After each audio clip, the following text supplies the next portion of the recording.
বাংলাদেশের একজন সংখ্যালঘু যুবক দীপু দাসকে পুড়িয়ে হত্যা করেছে, তার জন্য আমরা নিন্দা জানাই, তার জন্য আমরা ধিক্কার জানাই এবং দুঃখ প্রকাশ করি। এরকম ঘটনা যারা করেছে তাদেরকে যেন অতি শাস্তির ব্যবস্থা করে দেওয়া হোক। এবং বাংলাদেশ বাহিনী 10 জনকে অ্যারেস্ট করেছে, আমরা খবর সূত্র পেয়েছি। কিন্তু এটা দেখার বিষয়, আমাদের ভারতবর্ষে সংখ্যালঘুদের হত্যা করে দেয় অনেকজন, এবং সেই ভারতবর্ষের একটা দল আছে, একটা গোষ্ঠী আছে, তারা কি করে, যে সংখ্যালঘুদের হত্যা করে তারা জেলে যায়। যে অপরাধী জেলে যাওয়ার পরে কিছুদিন পর তারা জেল থেকে বের হয়ে যায়, বেল পেয়ে নেয় এবং তাদেরকে মালা দিয়ে বরণ করে। এখন দেখার বিষয়, বাংলাদেশে যে 10 জনকে দীপু দাসের জন্য অ্যারেস্ট করেছে, বাংলাদেশ বাহিনী ধরেছে, তাদেরকে এখন ছেড়ে দিবে না আমাদের ভারতের মতো ফুলের মালা দিয়ে বরণ করবে, না তাদেরকে ছেড়ে দেওয়ার পর তাদের কেসকে উঠিয়ে নেবে? কেননা আমাদের ভারতবর্ষে কখনো গরুর নামে, কখনো গরুর গোস্তের নামে, কখনো গরু হত্যার নামে, কখনো মুখে টুপি মাথায় দাঁড়িয়ে আছে তার নামে, কখনো মুসলমানের নামে সংখ্যালঘুদের হত্যা করা হয়, সংখ্যালঘুদের মারা হয়, কখনো ট্রেন থেকে ফেলে দেওয়া হয়, কখন বাড়ির ভিতর থেকে টেনে নিয়ে এসে মারা হয়। তারপরে ইউপির ঘটনা, যে আকিলেশকে গরুর মাংস রাখার অপরাধে বাড়ি থেকে বের করার পর হত্যা করা হয়েছিল, কিন্তু শেষের বেলা সেই ফ্রিজে মটন ছিল, খাসির মাংস ছিল, গরুর মাংস ছিল না, সেই লোকটাকে হত্যা করে দিয়েছিল, সংখ্যালঘু যুবকটাকে।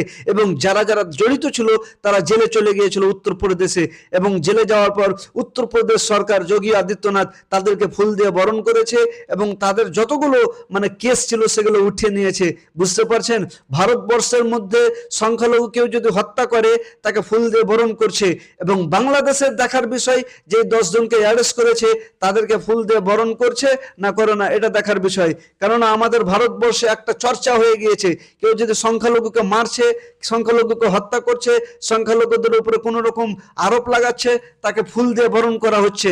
কেননা কিছুদিন আগে দুর্গাপুরের ঘটনা, যেই দুর্গাপুর বর্ধমান, সেখানে গরু নিয়ে যাচ্ছিল কিছু মুসলিম মানুষ, সেখানে তাদেরকে যারা মেরেছিল, কান ধরে উঠবস করিয়েছিল, গরুগুলো ছেড়ে দিয়েছিল, তাদেরকে ফুল দিয়ে বরণ করে নিয়েছে।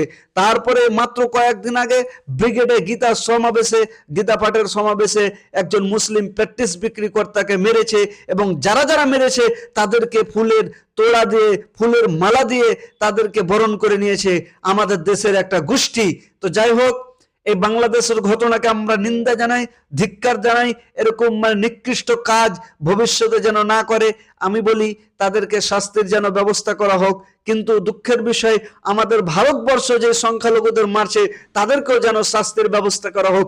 এইভাবে ছেড়ে দিলে, এখন বাংলাদেশের সংখ্যালঘু মারছে, তার জন্য খুব অনেক আমাদের ভারতবর্ষের বলছে, আমরাও তো ঘৃণা জানাচ্ছি, কিন্তু ভারতে যখন সংখ্যালঘুদের মারছে এই ভাইয়েরা কিছুই বলে না। তো যাই হোক, বাংলাদেশে যে ঘটনা ঘটেছে, এটা ঘটনাকে আমরা ধিক্কার জানাই, নিন্দা জানাই, এবং ভারতবর্ষে যে এরকম ঘটনা সংখ্যালঘুদের উপরে ঘটাচ্ছে, এই ঘটনাগুলোকে আমরা নিন্দা জানাই, ধিক্কার জানাই। এবং আমি বলি, যেই দেশে যেই সংখ্যালঘু থাকুক না কেন, যাদের উপরে অত্যাচার হবে, যারা অত্যাচার করবে, তাদের যেন কঠিনতম কঠিন ব্যবস্থা করা হোক। যেটা ভারত, বাংলাদেশ, পাকিস্তান, যেই দেশ হোক না কেন, কেউ যদি সংখ্যালঘুদের উপরে আক্রমণ করে তাদের বিরুদ্ধে কঠিন শাস্তির ব্যবস্থা যেন করা হয়।